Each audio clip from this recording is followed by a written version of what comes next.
So your Mira 5 is all unboxed and ready to go. Now it's time to turn it on and get to know her a little bit better. In this video, we're going to walk around the machine looking at the panels on the left side, the back, and the right side. So let's get started. First up, you have the control panel located at the top of the machine. From here, you have the option to frame your work, identify the speed, use maximum power, and move the gantry arm left to right and up and down. When you power on the machine, this will be the main interface you'll see. Now moving to the right side of the machine, let's check out the optical path check panel and the water coolant panel. First up, the optical path check panel at the top, you're going to push down on the black springs and pull up simultaneously. From there, you'll be able to see your gantry arm, other electrical equipment, as well as see into the bed of the machine. This is just a side panel for you to be able to access the gantry arm if need be.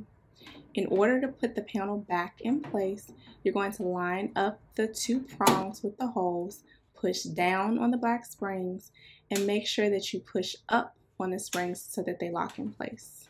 Now from there to the bottom, you'll find 6 ports and buttons. The first button, this bright red one, is your emergency stop. You push in to reset the machine and you turn it 1/4 of the way to release it. The next is your key. That's to turn your machine off and on. Turn it to the left, it will turn on. Turn it up, it will turn off. The next is your exhaust fan on and off button. Make sure that you turn this on every time before you get ready to cut. Next is your rotary device socket. That's where you will attach your rotary device if you choose to have one. Then your U-disc, and then your USB drive. Next up, you have your water tank cap.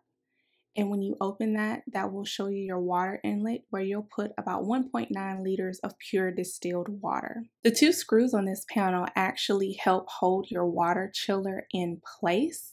And once you unscrew them, you're able to take it out and see inside. You also have a water drainage port, which is this one right here. There was a cord that came in your clear case that helps you to plug it in and drain the water when you need to clean it, as well as your exhaust fan. Now let's open up this panel to see the water chiller. So you're going to take your 2 screws with the Phillips head screwdriver. You're going to take those out and set those to the side. I found it easiest to put your finger where the water drainage port is underneath there, that lip, and gently tug out. Now you can see the part that's in my right hand, that's your actual water chiller. So it's not that much water that goes in there for a Mira 5.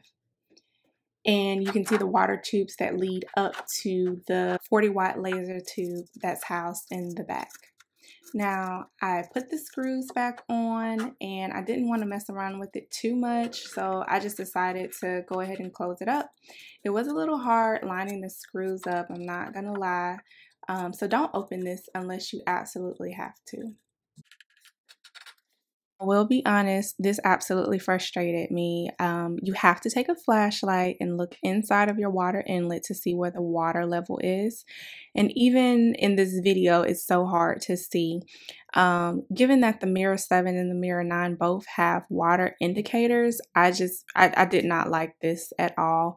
I feel like there should be some type of indicator or a clear drawn line in there that you can see so you know where to stop filling the water.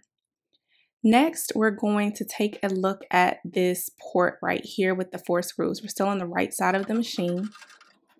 So you're going to take the screws off, and when you open it up, it's going to give you a nice front view of the laser tubing. So you can see the water tubes coming into the laser from here.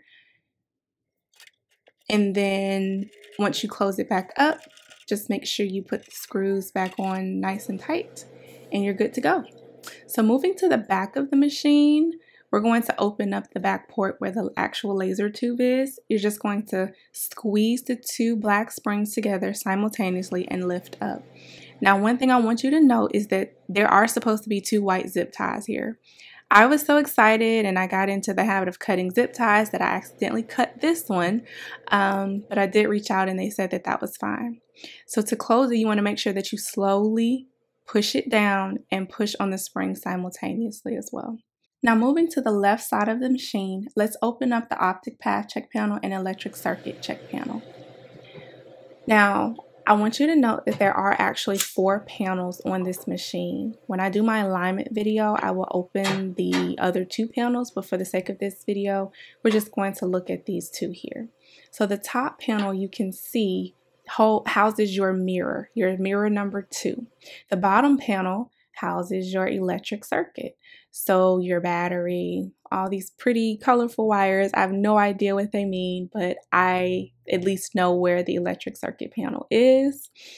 And if I needed to get to it to change a wire, I know how to open it.